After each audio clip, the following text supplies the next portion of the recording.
Hello, everybody. My name is Jayanthi, and I love telling stories of Krishna.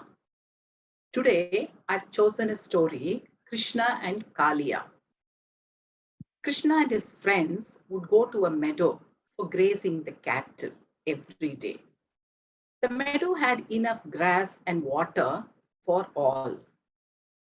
One day, when Krishna and his friends went to the meadows for grazing cattle, they found that a huge snake named Kalia had come to live in the river Yamuna, in which generally the cowherds and Krishna they would go and drink water from because it was chased away by people from another river.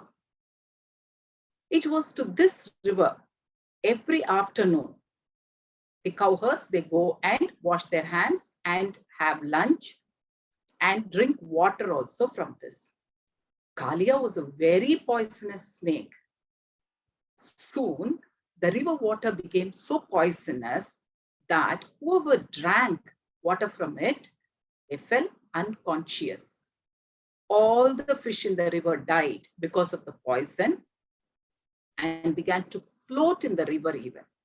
Crocodiles who lived by the side of the river, they ran away from the poisoned water to another place. There, they attacked the animals and damaged the crops. Even the trees on the river banks dried up. The snake became the deadly enemy of the land and the people. So all the people were complaining about Kalia, but nobody could do anything because all of them feared that deadly snake. And Krishna heard of the poisonous snake. One day when Krishna found his friends lying unconscious after drinking water from Yamuna, he became very angry. He decided that he would punish Kalia for his wickedness. See, it is not normal for a poisonous snake to come and stay in the midst of people, isn't it? So he went alone to the Yamuna in search of the big snake. He found that Kalia lived in the deepest part of the river. Krishna jumped into the river and swam to Kalia's home. Kalia was annoyed at the little dog boy who tried to disturb him. He rushed at Krishna to kill him with one stroke of his tail. But Krishna quickly moved up to the surface of the water. Kalia followed him.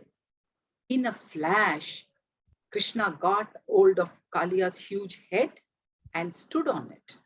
Krishna did not give the big snake any chance to bite him.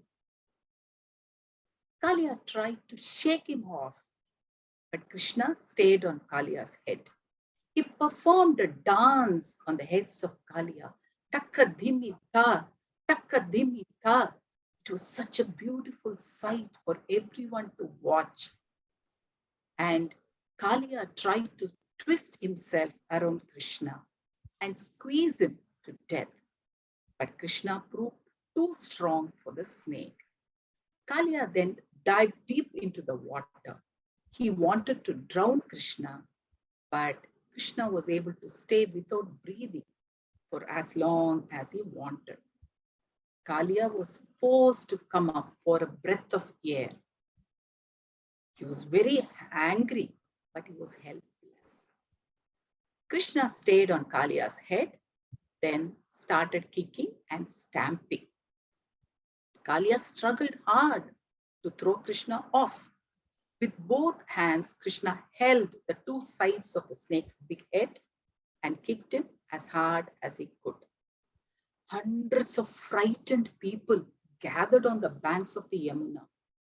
But Krishna seemed to be dancing happily on the poisonous, deadly snake's head.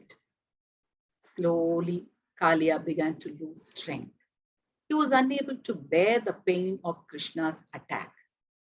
Kalia started vomiting poison, and Krishna continued to kick him until all the poison came out.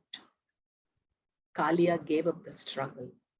He knew his end was near. His only hope now was to seek Krishna's mercy. He begged Krishna to spare his life. He promised to do whatever Krishna wanted him to do. Krishna heard the prayer. He released Kalia from his grip. He ordered Kalia to go to a faraway places where people are not even living and not come back to the Yamuna. Kalia bowed his head. He quietly left the Yamuna. The people around cheered Krishna as he swam ashore. Once again, the Yamuna water became pure for the people to use. And every day, the cowards would bring their cows and calves and they stayed on the meadow till the evening.